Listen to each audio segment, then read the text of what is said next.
अमलापुर गांव में रमेश नाम का एक व्यक्ति अपनी बूढ़ी माँ के साथ रहता था। वह हर दिन दूसरों के खेतों में मजदूरी करके अपनी माँ का इलाज करवाता था और किसी तरह घर का खर्च चलाता था। लेकिन जो भी वह कमाता था, वह घर के गुजारे और माँ की दवाइयों के लिए पर्याप्त नहीं था। आर्थिक तंगी के कारण रमेश हमेशा चिंतित रहता था। एक दिन काम से लौटते समय वह सोचने लगा कि अगर वह इसी तरह मजदूरी करता रहा तो अपनी माँ का बेहतर इलाज कभी नहीं करा पाएगा। उसने मन ही मन ठान लिया कि उसे कोई ऐसा काम शुरू करना होगा जिससे उसकी आमदनी बढ़े, माँ का इलाज अच्छे से हो सके और घर की हालत भी सुधर जाए। इसी सोच के साथ रमेश ने एक नया रास्ता खोजने का फैसला किया जो उसकी जिंदगी बदल सकता था।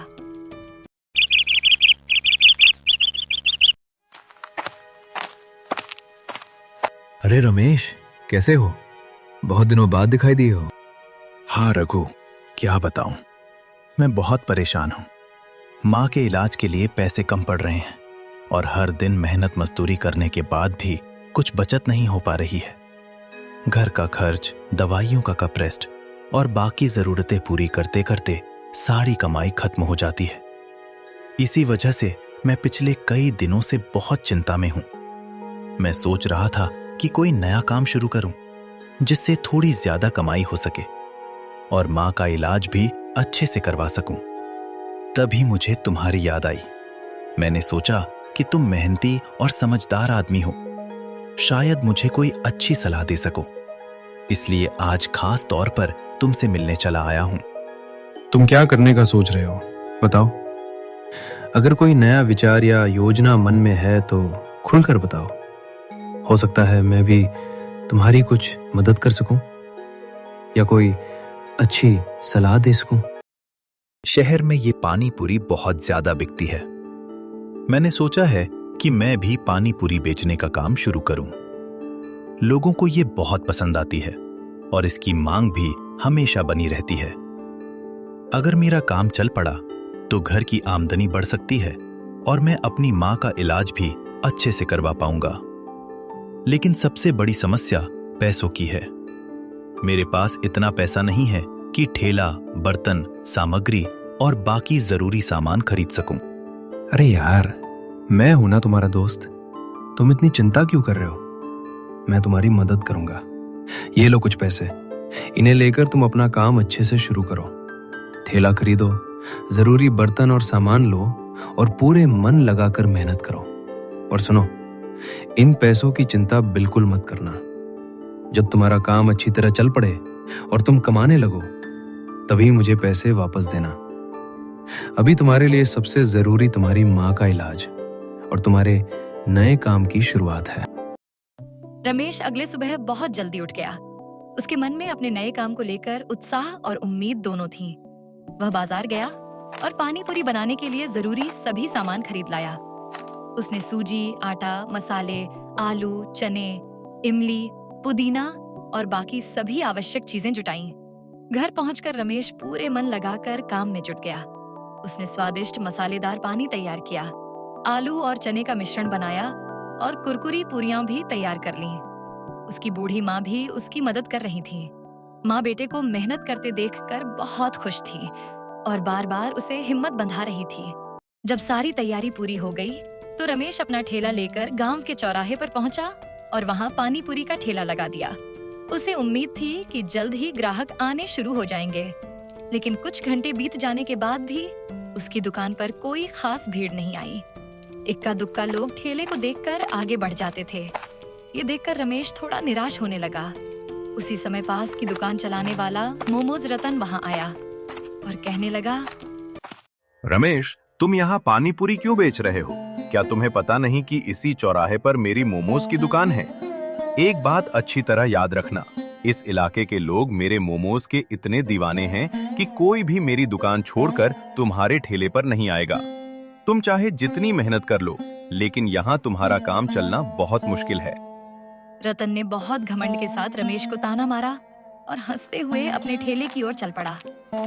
उसकी बातों ने रमेश का दिल दुखा दिया, लेकिन उसने हिम्मत नहीं हारी। वह चुपचाप अपने ठेले पर खड़ा होकर ग्राहकों का इंतजार करने लगा। उसके मन में यही उम्मीद थी कि एक न एक दिन उसकी मेहनत जरूर रंग लाएगी। कुछ समय बाद पास के कॉलेज की छुट्टी हुई। कॉलेज से लौट रही कुछ लड़कियों की नजर रमेश के पानी पूरी के ठेले पर पड़ी। मसालेदार पानी की खुशबू और ताजी कुरकुरी पूरियां देखकर वे खुद को रोक नहीं पाईं और सीधे रमेश के ठेले की तरफ आ गईं। भैया, एक प्लेट पानी पूरी देना। एक लड़की उत्साह से बोली। रमेश के चेहरे पर पहली बार मुस्कान आई। उसने जल्दी से एक प्लेट तैयार की और लड़की को पानी पूरी परोस दी। लड़की ने जैसे ही पहली पानी पूरी मुंह में डाली, उसके चेहरे के भाव अचानक बदल गए। स्वाद इतना शानदार था कि उसकी आंखें चमक उठी। वह खुशी से बोल पड़ी। वाह, ये तो कमाल की पानी पूरी है।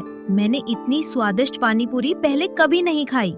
पानी का स्वाद भी एकदम अलग और मजेदार है। उसकी बात सुनकर बाकी लड़कियां भी उत्सुक हो गईं। उन्होंने भी पानी पूरी खाना शुरू कर दिया। कुछ ही मिनटों में सभी लड़कियां रमेश की तारीफ करने लगीं। किसी को मसालेदार पानी पसंद आया तो किसी को कुरकुरी पूरियों का स्वाद। देखते ही देखते रमेश के ठेले के सामने लोगों की भीड़ जुटने लगी और यह नजारा देखकर दूर खड़ा रतन हैरानी से सब कुछ देखने लगा। रमेश का ठेला अब हर दिन भीड़ से भरा रहता था। सिर्फ कॉलेज की लड़कियां ही नहीं, बल्कि गांव के बुजुर्ग, बच्चे और युवा भी उसकी पानी पूरी के दीवाने हो गए थे। दूर दूर से लोग उसके ठेले पर स्वादिष्ट पानी पूरी खाने आने लगे थे। उसकी खास मसालेदार पानी और कुरकुरी पूरियों की चर्चा पूरे इलाके में होने लगी थी। अब रमेश की कमाई पहले से कई गुना बढ़ चुकी थी। वह अपनी माँ का इलाज अच्छे से करवा रहा था और घर की आर्थिक स्थिति भी धीरे धीरे सुधरने लगी थी। रमेश अपनी सफलता पर घमंड नहीं करता था, बल्कि पहले की तरह ही विनम्र और मेहनती बना हुआ था। वह हमेशा ग्राहकों को मुस्कुराकर सेवा देता और उनकी पसंद का विशेष ध्यान रखता था। दूसरी तरफ यह सब देखकर रतन अंदर ही अंदर जलने लगा। जिस रमेश का उसने कभी मजाक उड़ाया था, वही आज पूरे गांव में मशहूर हो चुका था। अब कई लोग मोमोज खाने के साथ साथ रमेश की पानी पूरी भी खाने जाते थे। रतन को यह बात बिल्कुल पसंद नहीं आ रही थी। वह रोज रमेश के ठेले पर लगी भीड़ देखकर मन ही मन कुंठित और परेशान होता रहता था। कुछ दिन बाद जब रमेश की कमाई अच्छी होने लगी, तो उसे अपने पुराने दोस्त रघु की याद आई। वही रघु था जिसने मुश्किल समय में उस पर भरोसा किया था और बिना किसी स्वार्थ के उसे पैसे देकर मदद की थी। रमेश ने सोचा कि आज जो कुछ भी वह है, उसमें रघु का भी बड़ा योगदान है। ये सोचकर एक दिन रमेश अपने दोस्त रघु के पास पहुंचा। रघु, ये लो तुम्हारे पैसे। नहीं रमेश, अभी नहीं। जब तुम अपनी माँ का इलाज पूरी तरह अच्छे से करवा लो, तब मुझे ये पैसे देना। अभी तुम्हें इन पैसों की मुझसे ज्यादा जरूरत है। रमेश को अपने दोस्त रघु पर बहुत गर्व होने लगा। वह मन ही मन सोच रहा था कि दुनिया में आज भी ऐसे लोग हैं जो बिना किसी स्वार्थ के दूसरों की मदद करते हैं। रघु का धन्यवाद करके वह खुशी खुशी अपने घर लौट गया। लेकिन दूसरी ओर रतन रमेश की बढ़ती सफलता से अंदर ही अंदर जल रहा था। वह यह सहन नहीं कर पा रहा था कि गांव के लोग उसकी दुकान से ज्यादा रमेश के ठेले की चर्चा कर रहे हैं। ईर्ष्या में अंधा होकर उसने पूरे गांव में एक झूठी अफवाह फैला दी। रतन लोगों से कहने लगा, रमेश अपनी पानी पूरी में बहुत गंदा पानी इस्तेमाल करता है। उसकी दुकान पर साफ सफाई का बिल्कुल ध्यान नहीं रखा जाता। वहां खाना खाने से लोग बीमार पड़ सकते हैं। धीरे धीरे यह अफवाह पूरे गांव में फैल गई। बिना सच्चाई जाने कई लोगों ने उस पर विश्वास कर लिया। लोग रमेश के ठेले पर आना कम करने लगे और कुछ ही दिनों में ग्राहकों की संख्या बहुत घट गई। जो ठेला पहले भीड़ से भरा रहता था, अब घंटों तक खाली खड़ा रहता था। यह सब देखकर रमेश बहुत दुखी और परेशान हो गया। उसे समझ नहीं आ रहा था कि अचानक ऐसा क्या हो गया कि लोग उसकी दुकान से दूर रहने लगे। जब उसे अफवाह के बारे में पता चला, तो उसे एहसास हुआ कि कोई उसकी मेहनत और सफलता को बर्बाद करना चाहता है। गांव के कुछ लोग भी बिना सच्चाई जाने तरह तरह की बातें करने लगे। रमेश को यह देखकर बहुत दुख हुआ, क्योंकि उसने हमेशा साफ सफाई और ईमानदारी का ध्यान रखा था। उसकी वर्षों की मेहनत पर एक झूठा आरोप लगाया जा रहा था। कई रातों तक सोचने के बाद रमेश के मन में एक शानदार विचार आया। उसने तय किया कि वह लोगों को अपनी सच्चाई सबके सामने साबित करके दिखाएगा। अगले दिन उसने गांव के मुखिया को बुलाया। गांव के कई लोग भी वहां इकट्ठा हो गए। सबके सामने रमेश ने सम्मानपूर्वक मुखिया जी से कहा, मुखिया जी, मैं चाहता हूं कि आप स्वयं मेरी दुकान और पानी पूरी बनाने की पूरी प्रक्रिया की जांच करें। अगर आपको कहीं भी गंदगी या लापरवाही दिखाई दे तो मैं आज ही अपना ठेला बंद कर दूंगा। रमेश ने अब सबके सामने पानी पूरी बनाकर दिखाई और लोग देखकर हैरान हो गए। फिर लोगों ने एक एक प्लेट लेकर खाना शुरू किया।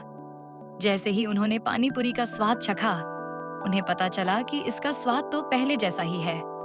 तब लोगों को समझ आया कि किसी ने रमेश के बारे में झूठी अफवाह फैला दी थी। लोग अपनी गलती पर पछताने लगे। अब सभी लोग फिर से उसके ठेले पर आने लगे और देखते ही देखते वहां पहले जैसी भीड़ जुटने लगी। इधर रतन अपने की पर शर्मिंदा महसूस करने लगा। उसे एहसास हो गया कि उसने ईर्ष्या में आकर बहुत बड़ी गलती की है। वह चुपचाप खड़ा होकर रमेश को सफलता की ऊंचाइयों की ओर बढ़ते हुए देखने लगा।